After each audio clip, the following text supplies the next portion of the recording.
من ضمن عيوبنا ان احنا بنسمع الكلام وبنرميه ورا ظهرنا.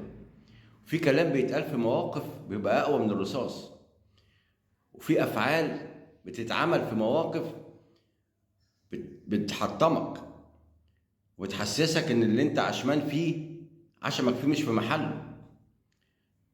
فاوعى المواقف والكلام اللي يتقال لك او ان حد عمل معاك حاجه في موقف صعب تنساه وترميه ورا ظهرك وترجع تاني زي الاول. لا، المواقف والكلام ما يعدوش وما تطنشهمش.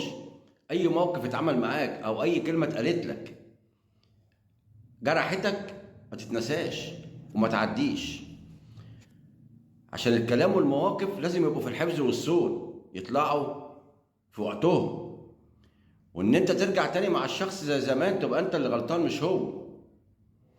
يعمل معاك موقف وحش او يقول لك كلمه تجرحك، خلي الكلام ده على جنب وقلل من معرفتك بيه.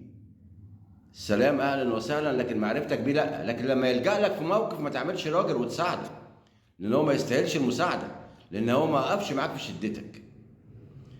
فاللي ما يوقفش معاك في شدتك ما يلزمكش في فرحتك. يتوب علينا ربنا.